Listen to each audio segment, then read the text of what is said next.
कहानी की शुरुआत होती है एक हॉस्पिटल से, जहाँ से गिरधारी लाल के बेटे बादल को इमरजेंसी वार्ड में ले जाया जा रहा था। आधे घंटे के बाद डॉक्टर आकर उनसे कहता है कि दोनों किडनियां फेल हो चुकी है और 4 घंटे के अंदर अगर उसके ब्लड ग्रुप की किडनी ना मिली तो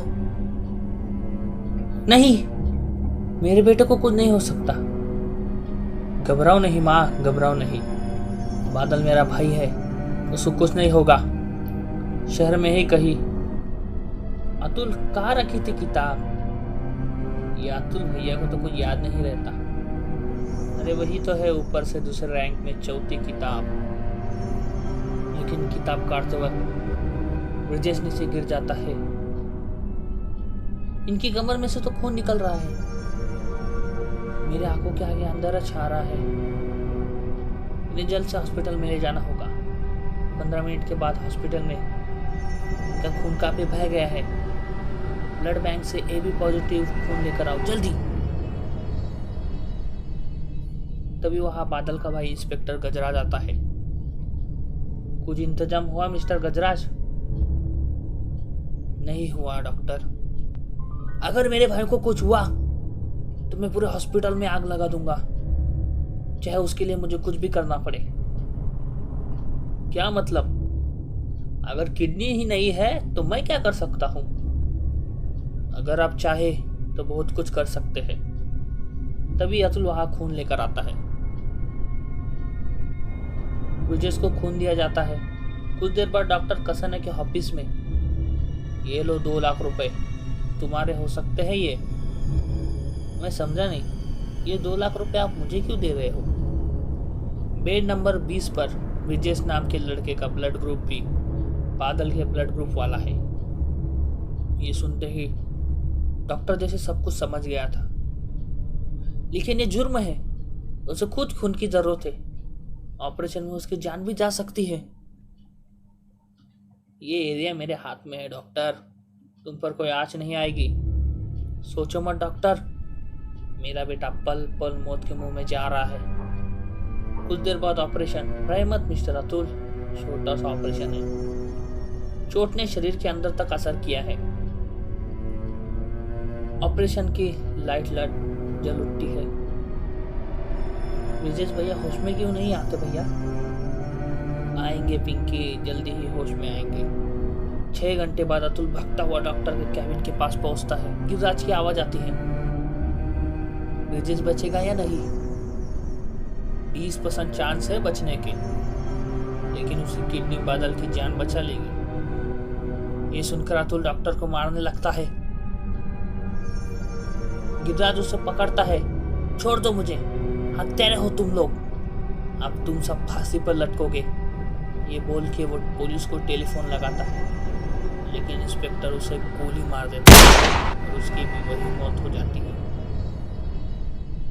ये सब पिंकी देख लेती है।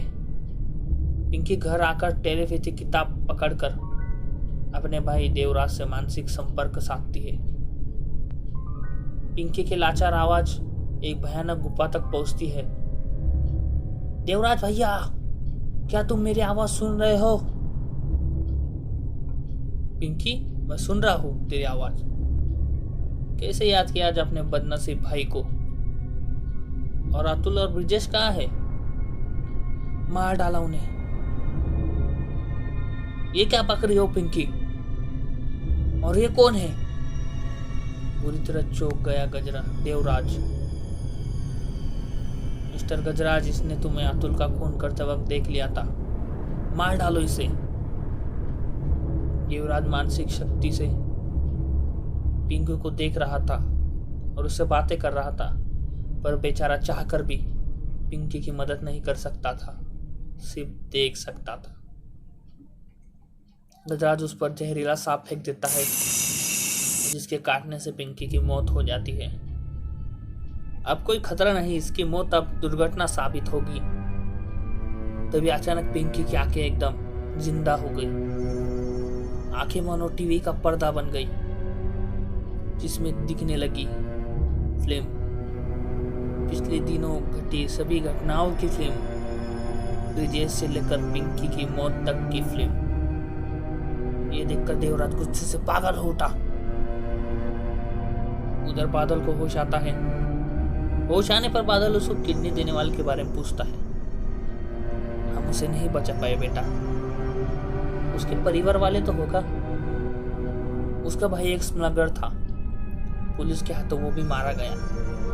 ये सब हम जब उसकी बहन को बताने गए तो उसके सांप काटने उसकी पहले ही मौत हो चुकी थी। बादल को बहुत अफसोस होता है। 2 दिन बाद बादल को हॉस्पिटल से डिस्चार्ज मिल जाता है।